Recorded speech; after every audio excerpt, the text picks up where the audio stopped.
Good evening, everybody, and welcome to the Drinks and Javes show.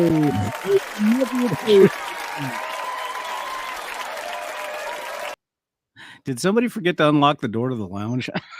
Everybody. Hey, Dave. How you doing? Hi, Dave. How are you? I'm doing very well, thank you. I noticed your ashtray at the end of our intro video. I want that. That's a nice ashtray. I can't remember which one it is. Is there black Perdomo one? Oh, like yeah. The gold logo inside? All you have to do is buy a box, and they give you an ashtray. I know. I was just thinking that, like, I've been going on eBay. I have no need for another ashtray. I've been using this one out here for years, but I just thought I would like something different, a change. And I thought, cigar boxes, they're really cool, and you want them until you have like 10 of them in your house, and there's nothing to do with it. I imagine people like have a whole bunch of ashtrays that buy boxes that get them free, right? And then they just sit there. Bring me an ashtray, Dave. Okay, I can do that. Well, hello, Steve. How are you? Nice to see you, Dad. Glad for you being here. Anybody who's here, we have 5. So 5 of you, use your little fingers and welcome yourself to the Barflies. Please. Welcome yourself. Welcome yourself. Right. We ain't doing it for you. So this is our last show for this for till next week, sometime later in the week. We're not sure exactly when yet, but it'll be live from Las Vegas. Live from Las Vegas. Yes, now, that's going to look cool as a title, backdrop. Right? Well, I made sure that my room had a view. Now, what it's a view of, I don't know. Wait, do they still have rooms with no views? Like inside hotel rooms? Well, I mean, or you're looking at a wall. Yeah. Or you're looking at across to another room, and then you look across the room, and then the drapes shut real quick, and all of a sudden there's blood splatter. I see you changed your title there. Oh no. Yeah. The generic, much more of a value, because our theme for today is generic talk, right. Because our research team decided to take the day off, apparently. Do you remember, what was it in the 80s that they had like a generic brand of grocery store products? It was just black and white. Oh yeah. It would just say like peas or milk, or I think that didn't last very long. I think that's what Soylent Green was made out of. Could be. Could be. So I remembered I had this scenario that I wanted to bring it up when Tim was on the show to get 2 opinions, but that went off the rails. But so I was standing in line at a drugstore waiting at the pickup, for the pickup window for a prescription. Right. And there was 2 people in front of me, and this older, and I kind of thought they were together, because this older lady kept kind of turning and bitching to the other guy. And then she walks up to the window and talks to them while they're helping somebody else, and comes back and says something like, if they close for lunch, they don't take everybody that's still in line. And I looked at my watch. It's 45 minutes till their lunch break, right? And so normally people that come and just talk to you without any old, reason, like you don't know them, you haven't had a conversation. And I was like, yeah, so Ponteo was there. I just forgot to bring it up. I forgot to bring it up the same woman as last time. and normally I won't respond to these people. I just nod or like look away, kind of like, why are you like you're deaf or have Tourette's? Right. Look at them and go, oh, that'd have been good. But this time I found, I worked up all my introversy. What is it? Anyway, well, it was CVS. CVS. But I said, you've got 45 minutes. You're going to be fine. And she just looked at me and like didn't know what to say. And it was like, but my question was, these people that turn and bitch about something that's outside of everybody's control, what response are they expecting? Okay. Now let's preface. You know where my barbershop is, and you know the community that we live in, where we have snowbirds. That is just a daily occurrence. I hate it. Like usually on Mondays, if I have to ship something to you or to somebody else, I go to the post office. And the post office, they don't take numbers anymore, so you just stand in line. And the conversations in that line are amazing. There was this one girl, because there's 3, and I don't know how they do this at our post office, but you have 2 main areas where the postal workers are, and then there's one over here. One way over here. And so you go all the way down to the end of the line. And then sometimes, depending on the postal lottery, the girl over here will say, "Hey, I'll take you." Okay. So you walk all the way back. No big deal. But apparently she must have gotten a bad phone call, because I'm standing just across from her, and all of a sudden she starts crying. I mean, just gushing, crying. And I'm looking at the guy that she's taking care of, and I'm ready to go and just open up a can of whoop ass on him, because, because I have a tendency, I don't let things pass. If you treat somebody badly, I'll do this at a restaurant. If you treat somebody who's trying to work hard badly, I have no problem in jumping in somebody's face. So I'm getting ready to do that, but apparently it wasn't him. So she grabs her stuff in her drawer and she leaves. Now, everybody in that line saw that she was upset about something. Right. Then it starts. Well, why can't they have more people? And I'm literally looking down at my phone, because if I didn't look down at my phone, I was going to say. And then this one lady who's retired. Okay. So what do you have to do? I mean, you're retired. I know you're retired. What do you have to do? Oh, I don't have time for this. I'm going to leave. And she walks away. And so that happens 3 times. And I'm thinking, hey, bonus, I'm now 3 more spaces in front. Yeah, no, it's funny because Sharon and I were talking about this earlier, that people, they just don't have common patience anymore. Now, I will say for CVS, the CVS that we go to is inside of a Target store, and they're having problems with staffing. Right. But the problem is you don't know they have problems with staffing. So you get an email saying your prescription will be ready at blah, blah, blah. So you walk down there and there's a big sign with the rolling doors down saying, "We're sorry, the pharmacy is closed today because we don't have staff." Whoa. Yeah. And That's for us, that's a 10-mile drive. And it's like, Oh. Okay, it happens. I did need to share this real quick, though. I saw this earlier, and I don't know where this is coming from. Did it get erased? Oh, here it is. So, talking about generic, and we may have time for this. How about share an odd, eerie, or supernatural experience? Dun, dun, dun. Well, it's generic, so I guess we could. That's all right, I suppose. Well, because I did have something I want to talk about, right? But it didn't need a whole topic, was the reason we do the generic topic thing. So, well, before we get started, though, what are you smoking? We have to start out normally. Right. Well, yeah. I'm finishing up. What am I? What did I say? It's a 3 blends. 3 blends, and then I got a cane Daytona. I guess Spider's mad at me. Hello, Nurse Dave. Not hello, Dave. Not hello, the other Dave, or the short. Well, you know whose show it is, buddy. Oh, please. All right, and I'll give you kudos. You do most of the work now for this thing. The little things that we stick up. The, what do you call them? Banners. The picture. No, the picture. The thumbnail. The thumbnail. You make all those and get the show ready. And I didn't today, though, because I was out. Oh, and I have to say this as a teaser for those of you that are going to the TSC Con. I picked up the T-shirts today, and shit, boy, howdy, they're awesome. Wow. Yes, that's really good. Everybody's going to be happy. Yeah, but but it's not just the pharmacy. Like, you could be saying, right? It's usually, if there's a delay, it could be anywhere that there's a line and somebody turns to somebody behind them and wants to make some like you just said, how come there's only 2 people at the register? What do you want me to say to you? Well, why do they do that? They're looking for allies. It's like the United to what? No, but the prescription line or the post office line is like the United Nations. They look back at you, and they go, "I need an ally to be pissed off with." And that's what it is. They need somebody that's going to be pissed off with. Well, I get, probably, which I don't get. It's like, that's not going to change anything. Let's say, yeah, I'm with you. This sucks. Let's sit here and be pissed together. But you can have fun though with that. If if somebody turns around and says, "I can't believe that they're only going to have 2 people," and you go, "Yeah, maybe we should put them in a refrigerator. What do you think?" And really freak them out. I thought you were going to go the other way. Say, "Boy, it doesn't bother me at all." Well, you could do that if you want to be nice, but I like the kind of the reaction. It's like, yeah, we could pull off their fingers if you wanted to, stuff like that. But anyhow, I'm smoking a wasabi.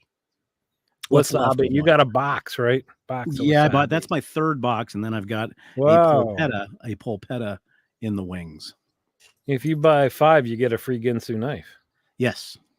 So I that's think pretty Spider good. was wondering if you were welcoming him. Shit boy. So apparently, howdy. yeah, shit boy howdy is getting a lot of play tonight, I guess. Sure. I'm from Arizona. We're supposed to say shit boy howdy. Well, look who's here. Well, Lady Rich. The first word. There you Good go. to see you. And I'm also drinking coffee. Coffee. I'm finishing up. This is finally gonna do it. Now, shall we tell them what you said to me when we were making the topic for today? I think they'd understand. What, a real man and a guy who drinks soda? Right. Or could we say a drunk and a teetotaler? Either way. I mean, you know how this show started. You didn't have a cup of milk in your hand in the logo. This isn't milk, it's black coffee. Fine. And I'm drinking it black because if Chad watches, he gives me crap if the color of my coffee is anywhere near anything that looks creamy. What are you smoking, by the way? I already told you. Well, this is the Master 3 blend. It's almost gone, and this is a Cane Daytona. Ooh, I want to watch it. I definitely want to watch you smoke the Cane Daytona because after about halfway, you're going to be spinning. It's a powerhouse. Oh, is it? No, I've had a couple. Yeah, but Canes are. You know who we haven't heard from yet? Who is? I don't know if he's lurking in the background, and that's P-Beat. Maybe he's pouring himself a drink. Yeah, he's been showing up a little late for the show. I think.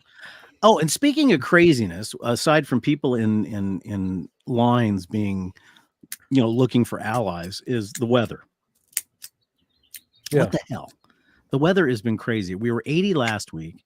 We were in the 40s and rain all this weekend. And then it rained a little bit today and it was in the 60s. And then it's supposed to get up to 80. And then next weekend over Easter, it is going to be in the 50s again with rain. Yeah, it kind of relates to what we're going to talk about, but I assume turbulence on an airplane doesn't bother you too much. No, not at all. Yeah, it freaks me. In fact, I enjoy it. I enjoy it. I hate roller coasters, all that stuff. And so, we've been having this weather here on the West Coast with pretty high winds. And we're right by the airport. And so, the winds started screaming. And I think, oh, thank God I'm not on that plane. And I'm worried. I'm worried. Yeah. He might have a cold. Uh-oh. How come this happened? My lighter gets to low halfway out and then it stops working. It's not even empty. Turn up the yeah, all right. This is a whole production now. What were we talking about? Well, while you're lighting your cigar, I will yeah, it's and we even thought talking about our crack research team, next Sunday is Easter. We could have talked about all that. What the hell do you do for Easter Day? Oh, well, I guess being Catholic, being Catholic, we kind of is that kind of an important thing. Now you don't have to answer if you don't want to, but I will. My assumption is you're not in church every Sunday, right? No. And by the way, just so you know, because you're a lighter, it's a sign. It's a sign I should have listened to myself. I thought, I should fill this up before the show, and I'm like, no, it's got half. It should work. No, I was very much into, because the way I was brought up, and we've talked about that before, but being in the Knights of Columbus and all that other stuff. But I've started to come to realize in my religious journey is that your church is where your feet are, in my opinion. Yeah, I think we talked about that one. Yeah, your church is where your feet are, and actually in Easter, like we are going over to some friend's house, and of course, the traditional ham and macaroni salad and stuff like that. So, Dave, this is very sad. I'm not going to get this thing lit. Well, that's okay. I can keep talking. So if you need to go, if you need to go get some fire, that's all right. That's all right. Well, I was going to say what I did do, we get the motion sickness patches for cruises just in case. Very, very rarely need them. But I got more of them, because if it's windy at all, I'm putting one of those suckers on before we get on the airplane. I am not I've gotten several times, even when it's not that windy, a few little, on the way down, and I'll go from 0 to almost puking on the guy in front of me. But see, that amazes me because of where you live. But The earthquakes don't bother you. No. No, I actually, what I think is funny is when you're in heavy turbulence and stuff like that. I mean, and when I say heavy turbulence, I'm talking about the turbulence when the plane will lose, 500-600 feet in a second, where people's hair is going up, you're like riding the vomit comet. But what I don't understand is people will be holding on white knuckles and shaking, but the minute there's a large bump, there's a scream. And to me, that reminds me of the Alien movie. The old Alien movie that says, when you're in space, will anybody hear you scream? Well, when you're traveling at 600 miles an hour in an aircraft, does it matter if you scream or not? Because if the worst is going to happen, it's going to happen. So why not enjoy the ride? But see, I like roller coasters. I like roller coasters. As you know, I've jumped off the stratosphere in Las Vegas. But talking about somebody that you know very well, who is very mellow. One time we were at the county fair. Now understand, at least here, the county fairs are run by people that they just kind of drive by and say, hey, you want a job? And there was a bungee jump there. And she's never, ever, ever wanted to do any of the crazy stuff. And she looked at me and she goes, hey, let's go bungee jump. And I was like, here? I said, you can see the crane doing this. I said, no. Oh, and you didn't? She didn't talk you into it? No. She couldn't talk me into it. No. But yet, when I asked her if she would jump off the stratosphere with me, she looked at me like I was crazy. Yeah. But what's funny is jumping off the stratosphere didn't bother me. But because they have 4 rides on the top of the stratosphere. One you go off, and then the other one they shoot you straight up, which is like to 1,300 feet. Right. That one freaked me out. Really? It was fun, but it freaked me out. Yeah. Interesting. Because there was nothing around you? What's the anticipation? Yeah, because you hear this as the spring gets tighter, and then they go, by the way, to bounce it up. Yeah. Yes, that one was a little freaky. I see. But it's fun. Well, this kind of relates to, because I told you I was kind of curious about your military service. Mm-hmm. I always have been, and I thought, why don't we talk about that? Because never having been in the military, I mean, you can watch movies and stuff like that, but I'm sure there's some true, some not, and all that kind of stuff. So true. So I was curious about some of that. So first of all, you were a paratrooper. Well, pararescue. Pararescue, which means parachute and medical. We do parachute. Yeah, we're paramedics, parachuting, scuba, mountain climbing, the whole kit and caboodle. I was part of an STS unit, which is called Special Tactics Squadron, which does even more other stuff that's off the books. Is that wet work? Yes, it is. That sounds so cool, Dave. But what's funny though is that wasn't my initial AFSC, or what they call my specialty. I actually started out as a boom operator, which a boom operator is no more than a glorified gas station attendant at 36,000 feet, which was great. I enjoyed that. So were you the guy laying on his stomach, looking out the back? In the beginning, yeah. On the KC-135, you actually lay down, and then you have a chin cup. You have a chin cup, and you've got the greatest office in the world. Yeah. And then in the KC-10, when I went to Chanute Air Force Base, which doesn't exist anymore, they have the KC-10 extender, which you actually sit in a chair like a pilot's chair, and you have your controls on each side of the left hand and the right hand, and you're sitting up and you're talking to the pilot. Now, what's amazing about doing that job, aside from the fact that, you make the standard stuff like, hey, want me to fill it up for you and do your windshield? That's always, but there's also a lot of sexual connotation, because you actually fly the boom, which is a long cylindrical object that has wings on it, and you actually fly the boom into the plane's receptacle. And usually when that happens, you extend the probe. And yes, it looks exactly like you think it would look, and you press a button and it extends out. And most of the pilots will always make some type of sexual statement. Have to. Yes, yes. So that was your first job in the Air Force. Yes. So you volunteered, went through boot camp, and then did you choose that, or they just said, You look like a guy that should work in the gas station. No, I chose that. And I was fortunate enough, because you go through basic training. Now, I'm not sure what it is now. I think it's 11 weeks or maybe even 10 or 9 weeks now. But it was 13 weeks. And a real quick story. I was so excited about being in the Air Force that I wanted to go through basic training twice. And I'll tell you why. Because the very last week when you're at Lackland Air Force Base, there's, you're in San Antonio.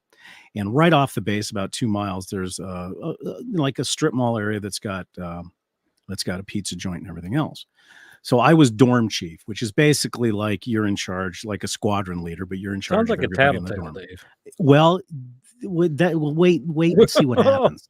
So we get there, and little do we know at the time that pretty much everybody in that pizza place, common sense would have indicated, but when you're 17 years old, common sense doesn't really hit your brain, that everybody there is also part of Lackland Air Force Base. So the guys are sitting around and everything else. And remember, this is the first liberty we've had. Now, one of the main rules is, number one, no getting in trouble with people of the opposite sex. 2, no drinking. Well, the first one wasn't a big deal because we looked like a bunch of Q-tips, so it didn't really matter. But the second one, everybody's like, "Hey, let's get a pitcher of beer." I'm like, "Guys, really, I don't think that's a good idea." "Oh, come on, don't be a stick in the mud." Fine. You know what? I don't know anything about it. You guys do what you want. So they got the beer and they had the pizza and everything else. Nobody got drunk or stupid. So the next morning at 5:45 a.m., we get jacked out of our racks by Sergeant Simmons, the biggest, meanest man I've ever known in my life. Because back then they could touch you. They can't do that now. They can't even yell at you now, I guess, from what I understand. Yeah. But anyhow, he goes, "Commander wants to see you." And I said, "Me?" And he goes, "No, everybody." So we all went down. Now we knew what this was about. So as we're going down, everybody's got their story. Okay, this is what happened. It wasn't us. It was another flight. It wasn't us. And they took everybody in individually. So everybody left separately, though. They leave through another door. So I go in last, and I'm confident that these friends of mine have told the story.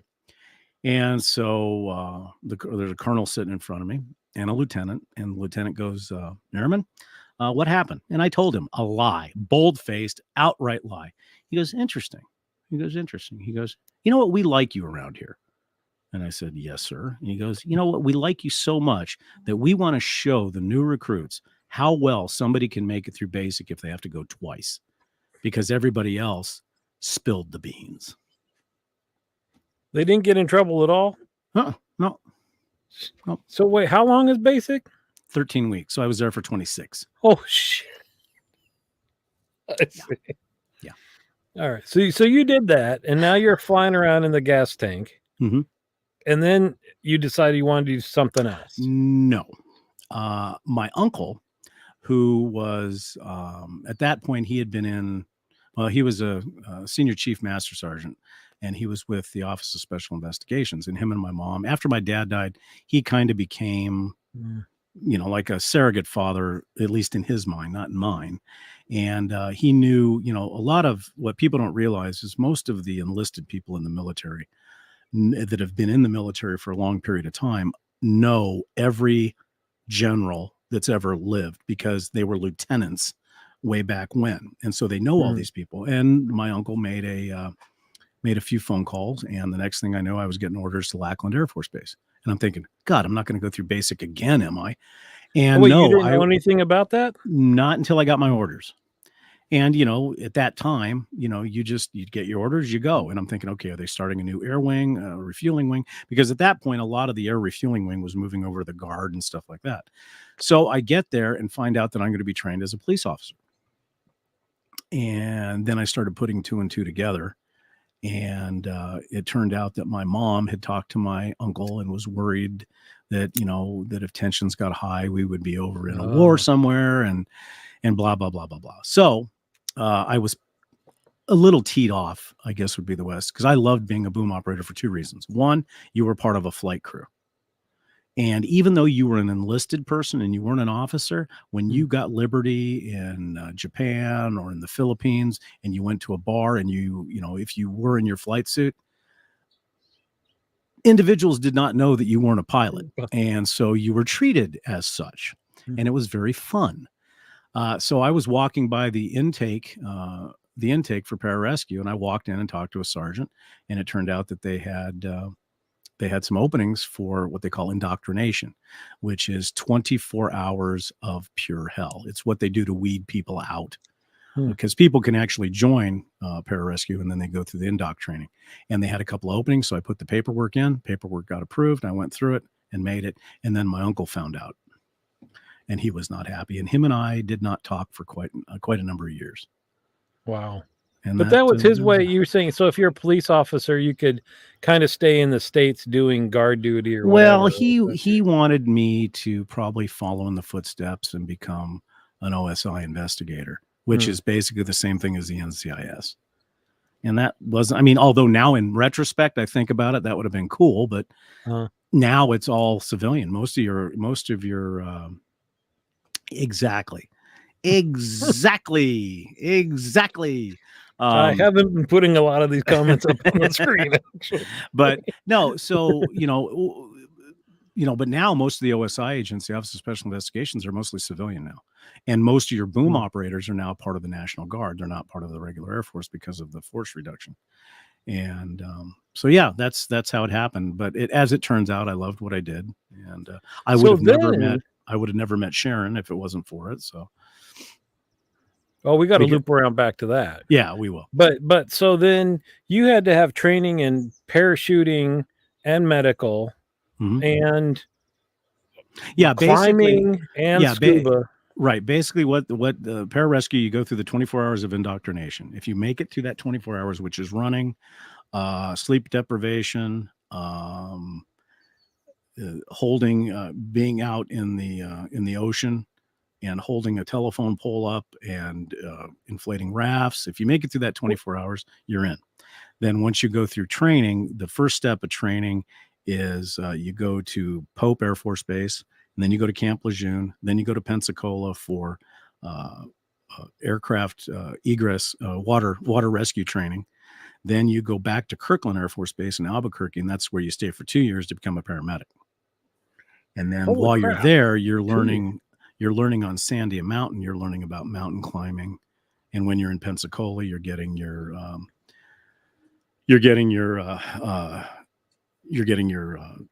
paramedic certificate. And then you go to Camp Lejeune, and you go through initial paratrooper training. Then from there, as you proceed, then you go to Yuma for Halo training, which is high altitude stuff where you're jumping out of a plane at 30,000 feet. And then once you graduate, then you get assigned to a squadron. So with that much training, do you have to commit to years and years of service after that, I assume? No. No. Really? No. At the time, it was 4 years. 4 years was the commitment. After the training? Yeah, after the training. So the one thing, because you talk about, you mentioned you've had back surgeries and all this stuff, and many folks that have done parachuting in the military have talked about back problems, knee problems as they get older. But yet you have hobbyist parachuters that land like a feather. Is the difference that you've got like 50 pounds of stuff on you? Well, that and the technology of the canopies. The technology of the canopies that they have now are a lot different. When we first started jumping, especially in training, you're jumping under a circular canopy. And you really can't control that. You hit at about 15 miles an hour. And you can flare it a little bit, but not enough to make a difference. That's why, and where your knees go bad is, the minute you even feel the ground coming, you start crouching. Right. But then after that, technology got to the point where there was the rectangular canopies or the flying performance canopies. And then anything you jump out of, above 25,000 feet, you can steer and you land like a feather. But the difference is the shoe technology nowadays is much different too. I see. And plus, the spinal stuff was not caused by the military. I had some genetic stuff going on too, but no, it was a lot of fun. So how was the first time jumping out of a plane? Scary as hell. In fact, every time you jump out of a plane is scary. with You it. never get no, you never get used to it because your body, especially like in Yuma when we were doing the halo jumps, you do partially during the day and then you do partially at night. And when the back of a C-130 opens up and you're at 30,000 feet, your body is like, what are you doing? And even when you're repelling, because the majority of my time I spent on 3 aircraft. I spent time on the HH-60, which is a helicopter. Those were the what we call the Pedro units, where you go in as a 2-ship unit, and then one does what they call cap, and while you're down rescuing, because that was the job of the pararescue, was to go in and rescue, whether it would be Army, Navy, Air Force. We went in and rescued people behind the lines, people that got hurt, whatever the case may be. And so even rappelling, when you're rappelling from 150 to 200 feet, that's scary because your body's like, no, you're on solid ground. There's no need to step off into the void. So anybody who says that they're not scared when they jump out of a plane is full of crap. Even the ones that do it as fun, they're still scared. Yeah. So Tig is wondering, is it thrilling at all once you're out in your free fall? Do you get to enjoy that part? Or is this whole time just like, especially on a halo jump, because usually you're jumping, maybe 200 miles from your target. And we actually did use, towards the end, we started using wingsuits. So we had they call the squirrel suits, and you could fly up to, 30, 40, 50, 60, 70, 80 miles. And yeah, you enjoy the free fall because you learn as you do the jumps, you learn how to steer yourself. You learn how to, what we call needle point, which if you want to pick up speed, you just make yourself as like a needle, or you can flare out and you can control which way you go. Yeah, you can steer, and it's neat. And to me, the best part was once you're under canopy, just that floating down, because you can just see everything. Now, 9 times out of 10, you're under combat conditions, so you're not worried about that. But no, it's I tell everybody, and I don't care how old you are, experience parachuting, even if it's just once, even if it's in a tandem jump. It's worth it. It's unlike anything you'll ever do. It's great. Well, now, so again, in the movies, you see these guys parachuting into a combat zone. All I can think is you've got no control. You're a sitting duck. Oh no, the helmet technology has everything in your, especially when you're doing halo or you're doing STS jumps, you have all the information you need. So you've got your altitude, you've got your windage, you've got everything that's going on. So and you've got inputs that you've already put in for your waypoints and stuff like that. So where you're supposed to land. Now, no, I mean, in terms of like if somebody wanted to aim their rifle up and start taking pot shots at somebody under round canopy. Yeah, but that's like hitting a needle in a haystack. I mean, it doesn't happen. It does happen, but it doesn't happen often. All right, this lady's determined to talk about supernatural stuff. Oh, I do have to. One thing, scary and thrilling. Thrilling, yes. Scary, no. I will just say one thing: I am more scared now in my life than I was when I was doing that. She'll know what I mean. Did I ever see anything unexplainable? Yes. All right, thanks. So the next, yes. All right, for another time. For another time. All right. Well, and the thing is, and the thing is, Spider, sir, because I have to, because he was my superior officer, not mine personally, but I have to salute the fact that he was a major. See, he knows already. No, there are things in the military, and I know that Spider knows this. There are things that we've seen and done that we'll never be able to talk about. We just can't. I mean, this one. Right, exactly. Right. No. Goes unsaid. Yes.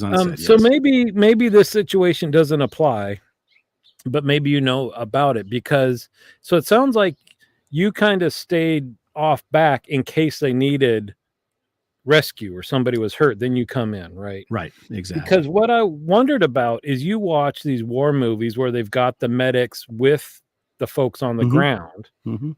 and they're fighting with them, Mhm. and then they yell for medic, and I'm like, aren't the chances of your medic getting shot just as much as everybody else, and then you got nobody to care for the wounded folks?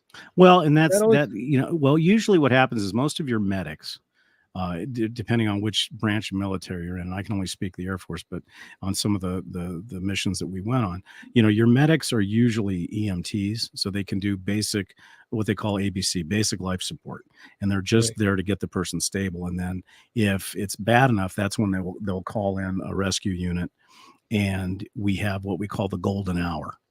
right. So we have roughly an hour to get these people back to a field hospital, or they won't. 9 times out of 10 won't make it. And I've seen both, and it's we like to say that even Delta Force, Navy SEALs, Marine Recon, and the Coasties need to call 911. And that's us. Because what a lot of people don't realize is, I'm sure everybody has seen the movie with Kevin Costner about the Coast Guard rescue. I can't remember the name of the movie, but believe it or not, Coast Guard rescue did not start until the 80s. Air Force pararescue has been around since the early 60s. So really, the rescue units of the Coast Guard were actually patterned and trained by Air Force pararescue, and that's why that motto, "So that others may live," is on both. And but the one thing about the Coast Guard guys is they're going into sometimes a lot more hostile conditions. I mean, like for instance, off the coast of Alaska, the guys that are at Kodiak or at Akutan or any of those Oh, you guys are mean going. environmental conditions? Oh yeah, those guys are Yeah, going into the Bering Sea. yeah. No, even though you're trained to do that, nope, too cold, too cold. Well, um, so you mentioned that you did a lot of helicopter stuff. Did you Mhm. ever do jumping into the water with your flippers on type of Oh yeah, rescue oh yeah, oh stuff? yeah, oh yeah.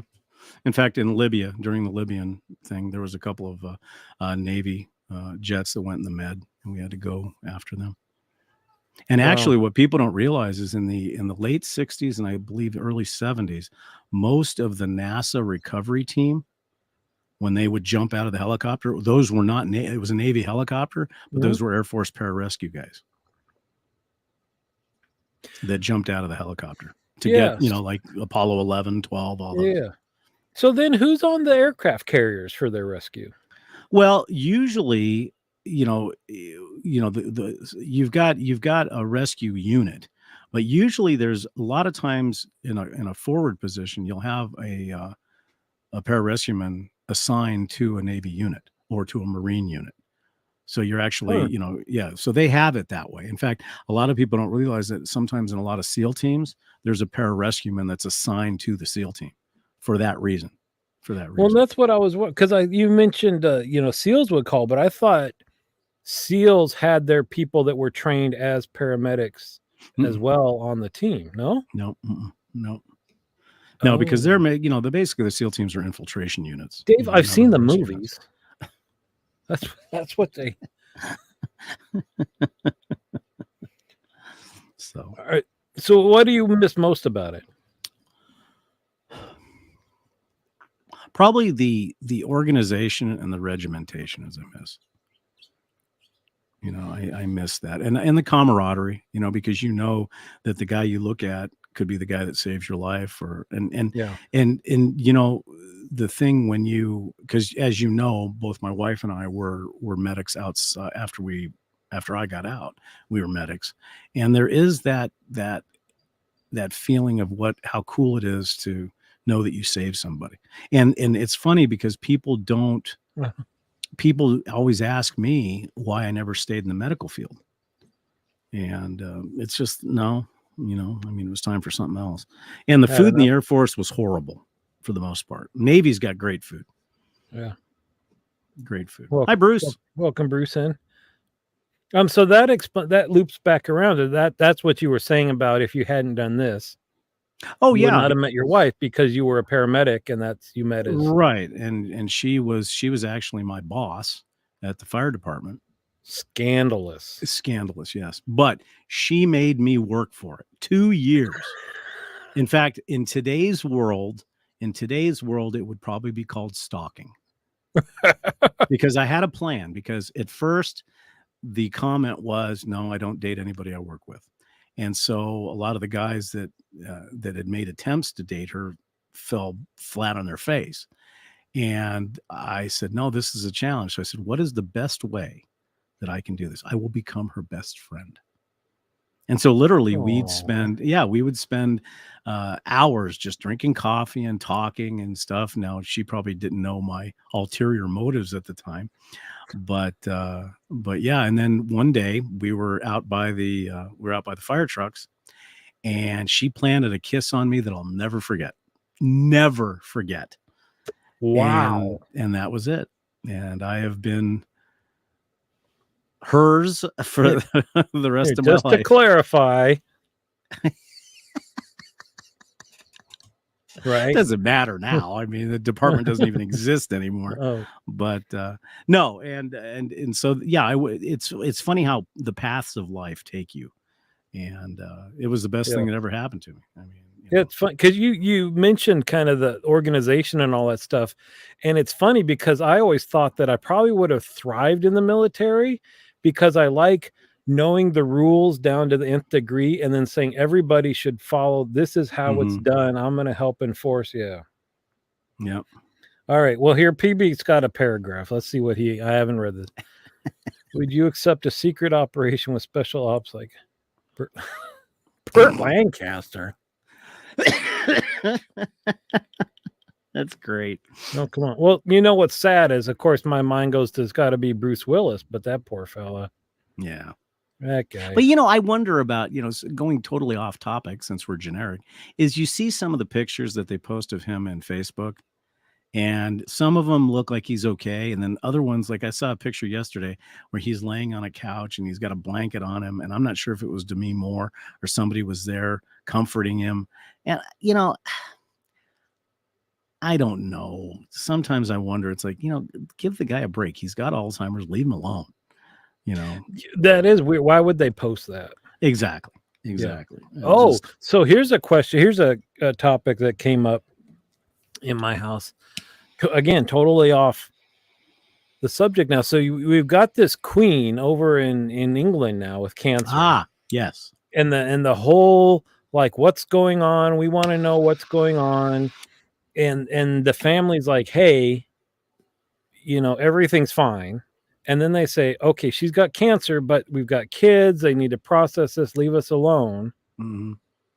Well, and obviously, I mean, maybe you in the high levels of socialness that you live in is different than those of us that are down in the dregs here. Well, I'll tell you from my perspective. Exactly. So, to me, is it anybody's business what's happening with Kate? No. But that being said, you're in the public eye, so there's a certain level of acceptance that you have to, like, these people, these stars that get really pissed off at the paparazzi. Now, if the paparazzi gets in your face, yes, but if the paparazzi are just taking pictures and you're flipping them off, it's like, wait a minute, dude, you decided to be a celebrity, but as far as this type of stuff, I think, aren't we all lords here? True. But I think that do they deserve privacy to a certain extent? Yes. But who leaked that everything was okay? Who leaked that she wasn't okay? Who leaked that that it could have been King Charles? Because there was all those rumors going everywhere. Well, no, the official message was she's just recovering. We'll let you know if anything changes. And what they should have done is they should have just left it that way. I mean, in my opinion. I mean, all right. Do I feel bad that she's got cancer? Yes. Is it really any of my business? No. All right. No. So here's my perspective on it is they get all sorts of benefits for being in the royal family, for like just potluck, right? That's where her, given the fact she wasn't born, but she made the decision to marry into the family, knowing everything that it came with. And so even more so, because I know that's the argument with famous movie stars and stuff, right? Is like you decided to put yourself out Right. for enjoyment of the world, and Mhm. you are benefiting from that. And this is part of that whole life, right? True. So I I mean, kind of feel, for instance, you and I, when we get to Vegas for the con, oh, there's going to be throngs of people going, "Oh my God, right, it's the Daves," right. and we have to accept the Yeah. fact that people are going to probably be upset that we don't sign autographs, Well, or they'll spit at us. for One of the free. two. We don't for free. Exactly, for free. Right. So that was my perspective, is like, listen, you get the house, the car, the horses, the prop, all of this stuff. And you are written about, photographs all the time. Right. Well, she gets one for free. Come on. Oh, of course. Yeah. Hey, you know how I feel about your lovely wife, because I'm waiting for the shoe to drop. I really I am. know. And you know how she's gonna feel. Yeah. That watch shows up tomorrow, buddy. Hey, okay, Wait, publicly. I'm not done yet though. Okay, all But right. you Go see ahead. where my point was going, is that part of that is the public wants to know what's going on with the royals, who aren't the leaders of their government, but they're kind of the leaders of the people. Sure. Right. So it's like you knew what you were getting into, to say that now I've decided I don't want it, versus his brother, who said, listen, we want our privacy, so we're giving up all that. Kudos to him if that's what Oh he no, wants. I like Harry. I really do. I think Mhm. what he did was, well, and obviously we could get into a whole show about how his wife was treated and some of the comments that were made about her. We can get Right. into that whole That's thing, different. Yeah. but the fact that he stood up and he said, now part of his privilege though allowed him to do that, because the man's got more money than he knows what to True. do with. But at the same time, he stood up for it. And and I got to say, he did fly back to England to be with his brother, because I know that him and his brother have not exactly Yeah. been getting along lately. But can you imagine being born into the family, knowing that you will never, ever, no matter what, you will never be king, no matter what. You can Yeah. never be I king. mean, right. So that's like, it's all relative, right? Because I think either any one of us would be like, I'd be fine with that if I get Mhm. 7 houses and my life's taken care of, and I got to have a butler walk the salt down the table to me, And the watch collection. and and the jewels. The royal jewel. I would wear those. I would be out with the cape, with the fur around it, and a big gold-plated walking stick. I'd be going into Harrods like that, buddy. I would see. That's the difference, right? These people are like, give me my privacy, and I'd be like, hey, bring the rolls around. I could just see you walking around going, "Kiss my scepter." That's right. Curtsy. Yeah, curtsy for me. No, yeah. So they live on a plane of existence that I don't even think that we can even imagine. I mean, it's just, yeah. But do they deserve some privacy? Yeah, to an extent. But I think a lot of times the royal family plays into that, because I think it's amazing how the monarchy is more loved in this country, I think, than it is in its own country. People are fascinated by the monarchy over here, I don't know about that. Anyway, so yeah. I don't have a spare to square to. I don't know what Tig said. No, remember, you remember that one? I think I know what she's talking about. Remember Seinfeld? Yeah. And remember Elaine was in the restroom and she had run out of toilet paper, and she looked over and she goes, can you spare a square? And the lady goes, I don't know if I have a spare to square, or a square to spare. Yeah. Oh. Harry's the spare. Yeah.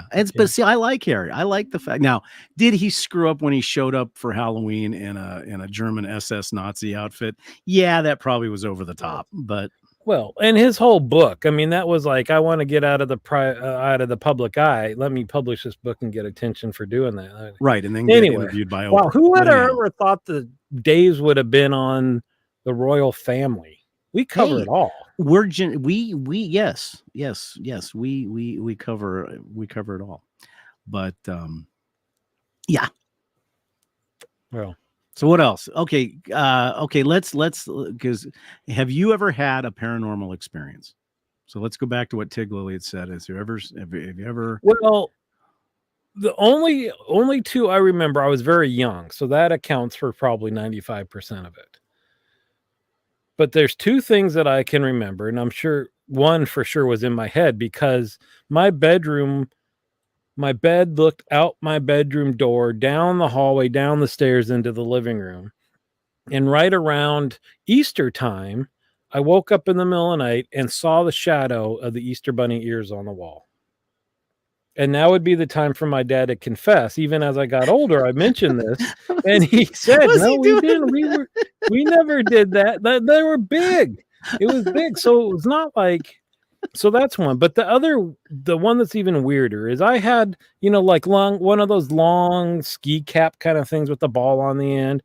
Mhm. And I was in the kitchen. I don't know what the hell I was doing, but I put a butter knife and a top of a soda bottle, when the old time. Right. Put those in the hat, and I was swinging it around and swinging it around and swinging it around.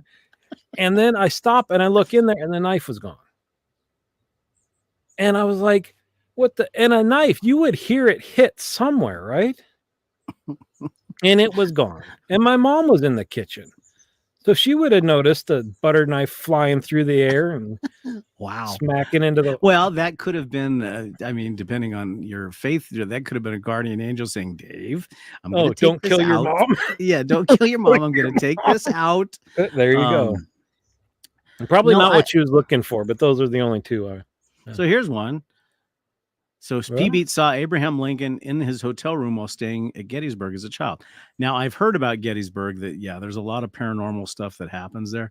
When we went to Little Bighorn, and you see the expanse of during the Indian Wars when Custer, there is a feeling there. And probably the biggest heavy feeling I've ever felt is when I was in Germany and I went to some of the concentration camps. There is a definite, there's a heaviness there. Well, see, but that's what, when we had, when Amber and KJ were on the show talking about this stuff, there's one thing you could think, well, this is remnants or the people or whatever, but it's also, you have the knowledge of what happened there, and just thinking about all that, that alone can make you feel. Oh, sure. Right. Well, to this day, it's not really paranormal, but considering, and it's kind of funny considering what I did in the military and stuff like that. When I was a kid growing up, our kitchen led out into our backyard, but the kitchen was lit up at night. And then, at night it was dark on the outside. So you'd be staring out the kitchen window, basically as if somebody put a piece of construction paper over it. And that always used to freak me out because I was just waiting for that ghoulish, evil demon to show up and kind of smile and wave at you. To this day, if I look at, because our kitchen window is right here, if I look out that kitchen window and it's dark, it freaks me out. Last night, for instance, we had our den windows open, but it looks out onto the mountains and it's dark. And I looked at Sharon and I said, can you close the drapes? And I've always been like that. It's amazing how certain childhood things follow you, all the way. Yeah, but when you're swimming in the ocean, you didn't freak out about something going to come up and bite your leg? No, not when you're on a, not on a mission. I guess, you're a little distracted. Yeah, on a mission, you're focused. But yet, would I go out swimming in the ocean right now in the dark? No, hell no, because there's something that wants to eat your feet. Yeah, for sure. They're just waiting for you. Well, and things changed when Jaws came out too. That changed. At least for me, it changed. Oh, that's pretty wild. Bruce is saying that he swore to follow the man next to us in the diner. I like the I like the pause. Yes, that was the dramatic effect. So as far as like paranormal type stuff, have I seen? Yeah, I mean, and this, you have pets and cats, dogs. They may look at something and bark, and then they'll go lay down and lick themselves. But cats will come up and sit next to you, and all of a sudden, they'll look up and they're staring at something. They are either that or they're like, hey, watch this. I'm going to really screw his brain up, because I think cats can see stuff. Our cat will sit and stare at the wall 3 inches away. So I'm not sure that they're smart enough to be like, and you look and they're just sitting there, just staring at like for 10 minutes. And you're like, what the hell is she doing? I think you should have your cat checked. Man. No, I mean, I'm sure everybody has seen what they call shadow people, where they're right out of the corner of your eye and you kind of wonder what that is, and, but we, like, there's been times when we've walked across the yard, like to take out the garbage or something like that. And you get that feeling that there is something watching you. Now out here, it could be a whole host of critters, but you get that feeling. You're in trouble. PB. Yeah. Well, it's funny, probably lots of families are like this, right? We have 2 cats, and one of them gravitates to her, and one gravitates to me. And when they sleep in the bed, they sleep on their sides and all that. So that's my cat and her cat. Is your cat the one that stares at the wall 3 inches away? Yeah. Well, but see here, maybe there's because the other thing that they'll do is she'll just get up, run to the front door, and sit and just look at the door. And there's nothing going on. Yeah. So then we can play into, and we can say that. So you've trained your watch to know when the UPS guy's showing up.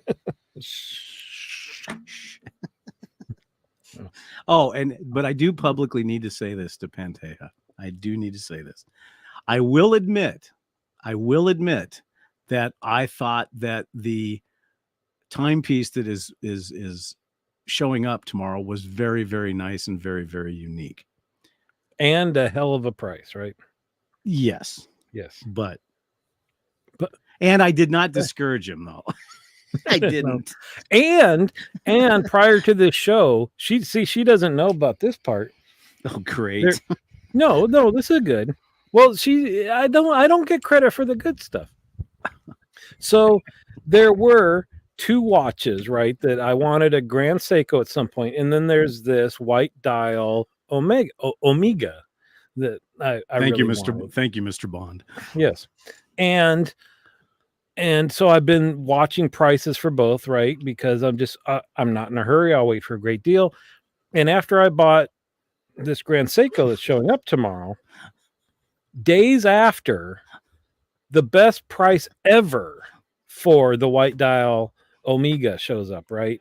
And I showed it to you, and I'm just like, and I didn't get it, and you said you thought that I would, and kudos for holding off, right? I was very proud of you. Yeah, right. Thank you. At least one of us online is. I like this. He is never in a hurry.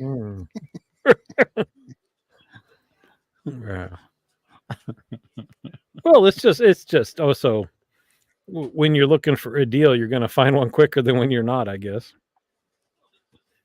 So our topic today was generic. So I guess we would be, do you, like, if you go to a grocery store, do you buy always name brand or will you buy generic?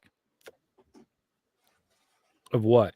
Never generic cereal. When I ate cereal, never generic. There's a difference between the generics. Well, that's not in college when I wanted to be cheap. Right. I would get, and you know what the best cereal is you get the big, huge generic bags of Frosted Flakes and Sugar Puffs and mix them together. That's delicious. Okay. Almost everything else brand, which is, I know, stupid because it's the same companies are making the store brands as everything else, right? Mm-hmm. For the most part. I think it depends, because sometimes you can find a deal on generic stuff and sometimes you can't, so I guess it just I like this part. So I've got a hand up in there. She says they just come to you. The watches just come to you. Metaphorically, right? Yeah. Yes. Metaphorically. There's that's not, well, maybe I haven't had generic cereal since my college days, but I certainly could taste the difference between the generic bag of Frosted Flakes and the whatever Kellogg or whatever. Well, I think there's a little bit of a different flavor. Like remember Sugar Pops? Yeah. Those, the generic version of Sugar Pops tasted different than the original ones, I think. The post Sugar Pops. And Cocoa Puffs taste different than the generic puffed chocolate cereals. But you see, don't I eat cereal anymore, right? No. Well, I do if it's grape nuts, but I get in a lot of trouble for that. because Sharon thinks I'm eating rocks. What was your favorite cereal? Grape Nuts. Was it even younger days? Oh, younger days, Cocoa Puffs probably. Cocoa Puffs. Yeah, probably Cocoa Puffs. Because you had the chocolate milk afterwards. Absolutely. Yeah. I was Lucky Charms. I like the Lucky Charms. Oh yeah, that's right, because the marshmallows would squeak. Yeah. But they only had like 3 marshmallows. Now, there's like 14, 15 marshmallows and not just the cereal anymore. Yeah, and I think they've upped the ratio too. It used to be, you'd have to eat all the oat pieces to save up some marshmallows for the end. Right. And then the most dangerous cereal ever made was Captain Crunch. Yes. That would tear your upper palate to pieces. And it's still a thing. Yeah. So, and you could soak that stuff. That wouldn't matter. Well, see, that's just it with Grape Nuts. She gets mad at me because it's like crunch. It's like, no, you pour the milk into the into the Grape Nuts and you let it sit for a little bit. Well, I don't know that we have enough time, but that could be quite the game at the Cadre meetup is, can you pick out the generic cereal? Ooh, that's an idea. There's an idea. Boy, how's that for a bunch of guys gathering together in Las Vegas, living it up? And before we go though, we do need to talk about Easter. Now, when you were a kid, did your parents get you an Easter basket, or did you do an Easter egg hunt or anything, or did you use those? What was that? Was it Paws? Where you dip the eggs? The little tablets. Yeah. Mm-hmm. Oh yeah. We did that with real eggs, and hid the real eggs, and then they sat in the fridge because nobody wanted to eat them. And yeah, then you smell they smell the vinegar. And now, did you do did you get an Easter basket when you were a kid? Did all your brothers and sisters get an Easter basket? Yeah, of course. And you got the robin eggs, which were I don't think they had those then. Really? Those are the best though. The chocolate in those things is like different than any other chocolate. But see, we can't eat that stuff anymore. No. Well, not that we can't. We're not supposed to. Oh, that's kind of cute. But see, okay, but that brings up a good point. So when we were growing up, if a neighbor would leave a basket of stuff, next to your door, you'd be, oh, thank you so much. Now you're instantly suspicious. Yeah, in the trash. Well, and our parents, like during Halloween, our parents would say, I need to go through your candy. But at that time, it wasn't because they needed to go through to make sure there wasn't anything. They just picked out the crap that they wanted. Boy, if my dad's still on, I forget what did he pick out of my Halloween basket. I don't remember what his favorites were. I knew that anything coconut, I know that I got rid of that. You don't like coconut still to this day? I do now, not as a kid. Yeah. So that's so anything else from the Barflies as far as generic stuff that you would like our expert opinion on? Almond Joys, that's her favorite. Bit O Honey. Those were good. Yeah. So that's what your dad would take out and say, son, this isn't good for your teeth. I'll keep it over here. Well, I don't remember that. He probably just, snuck it when I wasn't around. Like we did with our kids, they'd eat it for a while and then you get put into a bowl in the kitchen and then it became fair game. Yeah. We quickly graduated with our kids to the plastic eggs with money in them. Oh, did you really? Yeah. There's one thing that we still get. Oh, malted milk balls. Yes. Oh yeah, you get the eggs, like three little balls in it or 4. But okay, do you remember? And this happens at Halloween. It happens at Christmas. It happens at Easter. The little chocolate eggs that are wrapped in aluminum foil, but yet you can never find where to end open of that damn the thing? end of it. Yeah, the little football ones. Yeah. So how much aluminum did we eat when we were kids? Which may explain a lot, but no, the one thing that we still get is Sharon will bring home these, it looks like an egg carton. It just looks like a regular egg carton, but inside are full-size chocolate marshmallow eggs. Those are delicious. Chocolate covered? Just chocolate covered marshmallows. That's all they are. Ooh. And they're really good. That would be delicious. Okay, let's see what KJ had. One Easter, I got up and found my hidden eggs in basket.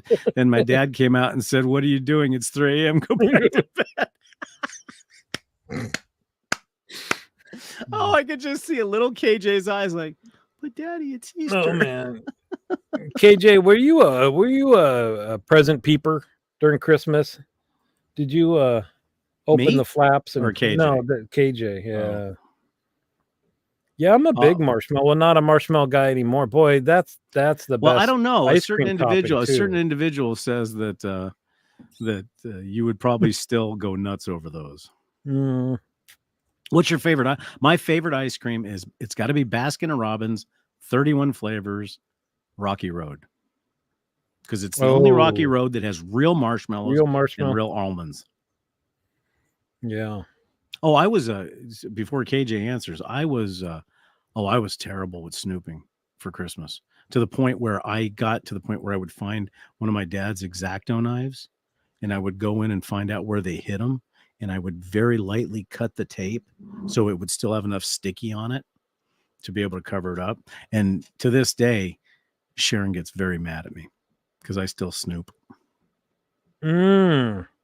Yeah, that's good. See, I'm a big peanut butter person and gooey stuffs like caramel and marshmallow. So what is it? Chubby Hubby by Ben and Jerry's. That's one of my favorite because it's got all sorts of stuff in there. Right. But yeah, this one has like thick pieces of like peanut butter in it, and oh yeah, Moose Tracks was also another good ice cream. yeah. World World class class chocolate. chocolate. Baskin Robbins is now. Do you guys have those fancy ice cream stores there? Yeah, we have a few that You have don't the get into that. No, I mean, we have one just up the street. It's called Licks, and you know, they have like lavender chocolate raspberry truffle. You know, I mean, you know, the really that's one of our favorites too. Baseball nut. It's French vanilla ice cream with a raspberry swirl and cashews. Oh, It's really good. yeah, that's good too. But the problem is, I remember you could go to 31 flavors and you could get, you know, you didn't have to spend $45. Nowadays, you know, it's $13 for a cone. Any quality chocolate. And so yeah, Salt and Straw. What's that? That's a small chain. I think it started up in Oregon that does these crazy flavors. So they've got base flavors that they always have, and then they have monthly flavors that rotate based on a theme or something. So the Ooey Gooey brownie, that's one of their base flavors that has brownie chunks, and then here, pears and blue cheese. Ooh, as an ice cream? Yeah. Oh, you know what? Wonderful. You know what, Dave? It's right across from Toppers. Oh, isn't that sweet? Yeah. Pear and blue cheese. Ooh, now I know somebody is, if you can't hear it, somebody's in the back throwing up right now. Oh, because they have lavender and stuff. But the best part is, you go in and you can taste as much as you want before you order. Oh, that's cool. So they go in with the metal spoon and hand it to you. And did you ever have any of those places? They were called Eric's here, I think, but they were called where they would take a slab of ice cream and 2 paddles, and then you had what they call mix-ins, and they would just mix in whatever you wanted into the ice cream. Yeah, what are they? It's kind of like a Blizzard, I guess. It would be the closest thing. Yeah, that was good. Strawberry shortcake. Hot cross buns. I can't get down with that. There's too much bread and not enough goo. Cold Stone Creamery. That was it. That's it. That was the one. Yeah. All right. Well, glad we looped it back around to food. To food, which is to mention. So, do you guys do an Easter dinner of any type on Sunday? You just do a regular day? We don't really do Easter anymore. You know, the kids kind of grew out of it, and yeah. Well, and it seems like that Easter and New Year's Day are the one day that people have an excuse to say, let's bake a ham. Other than that, you don't hear about ham the rest of the year. You really don't. Yeah. So pigs are safe until New Year's and Easter. Since we're on food, do you want to tell them the experience of the omelet house? That we're looking forward to? In fact, maybe we'll shoot some video and include that in our show. The Omelet House. If those of you that have never been to Las Vegas before, if you do, you have to go to the Omelet House. Now, it's in a very indiscreet strip mall, in not the best part of town, but not, it's Vegas. And you go in, and it's got this kind of, to me, it had this kind of German Scandinavian vibe to it. And there's 141 different types of omelets. Yes, I said that, 141. And The each menu omelet is what, like 2.5 feet long. and each omelet is 6 eggs. Now you can get a 3-egg omelet, but it's only like what, $2 difference. Yeah. So you might as well get the 6 eggs. There's no point. And then the home fries look like potato chips, but they're not potato chips. They're thick home fries. It's a wonderful experience. Yeah. That, in fact, that's one of the first things I think we're doing when we go. Sold it's that and good. sold. Here's a food question for you. Sure. When you were in the military, in battle, so I guess out on mission, is there one food you craved more than any other? Cheeseburgers.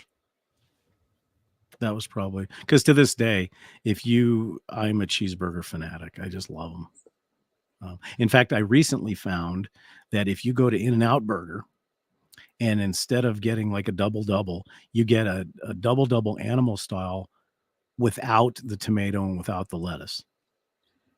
And it's absolutely, it changes the entire flavor of I tried that. I missed the tomato. Did you miss the tomato? Yeah. But so we talked about this before, but we've talked about some of the simple food, right? Like the square pizza at school that you can't replicate, and it was so delicious. Oh yeah. Simple cheeseburgers, the frozen patty thrown on a flat top with a cheap bun and some the cheapest American cheese is so good. It is. It is. Okay. If anybody in the audience or you know the answer to this question, when we were in school, every once in a while, you didn't get it all the time, as your dessert, there was this little square.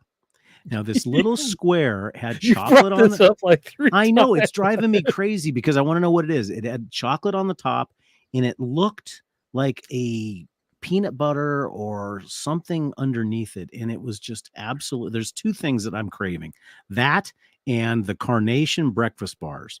Remember those? The chocolate chip Carnation breakfast bars. So, now, P-Beat, that Jell-O jigglers were delicious and fun to eat because you could just suck them up into your mouth. Well, Jell-O is good. I like Jell-O. Although I do have to admit, and I'm not going to show the picture here, I did post a picture on our chat thread of a Jell-O mold that I don't think anybody would ever eat Jell-O again. Yeah. After that. But so, when's the last time you actually ate Jell-O? Well, okay. My mom has a recipe that we do in the summer months, and so it's you take apricot Jell-O. Or if you can find apricot. If not, you have to use orange.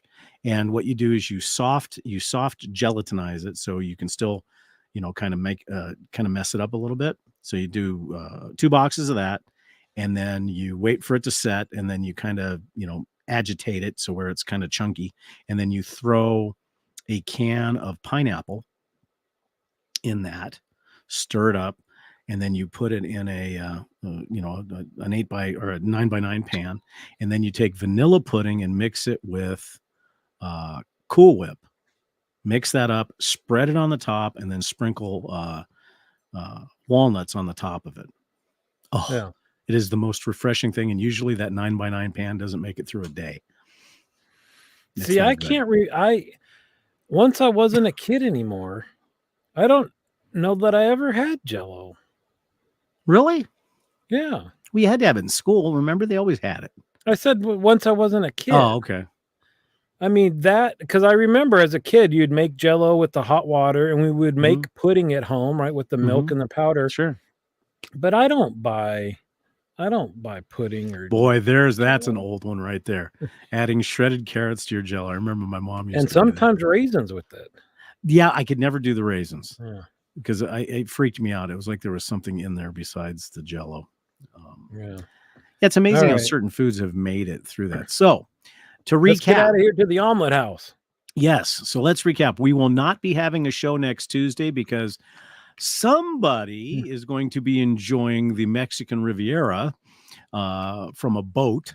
And one of us is going to be driving through the windy, cold desert on their way to Las Vegas. But we do promise, we don't know what day it will be yet, but we will be doing a live show with hopefully a live audience as well. Next, is that next week or the week after? Week after, right? Well, end of next week. End of next week. So It'll probably it'll either probably Wednesday, Friday or Thursday, or Saturday. Friday. Yeah. One of those days we'll be doing that. So we won't have a, so we are going to give everybody a break. They won't have to watch this next week. Yeah. And who knows what you'll get live. I mean, could Yeah, be it's gonna nice be a and lo- mellow, quiet during the day, or Yeah. it could and be Dave- after the bourbon tasting. And That's right. And Dave and I are going to be in the same camera frame and not 1,000 miles apart. So it's going to be amazing. a lot of fun. Yeah. So as always, we'd like to thank everybody for joining us for our little piece of, I don't know if you'd call it heaven. Would you call it heaven? Sure. Okay, we'll call it heaven. And we do appreciate you guys watching us each and every week. Tell your friends. I think we were sitting at what, 94, 95 subscribers out of 95. last one. Yeah. So please subscribe. Give us any comments. If you have show ideas, please email us. And I think that's about it, Dave. Don't you? That's it, buddy. All right. Say goodnight, Dave. Night, Dave. All right. Have a good day, everybody. Take care. Thanks for watching.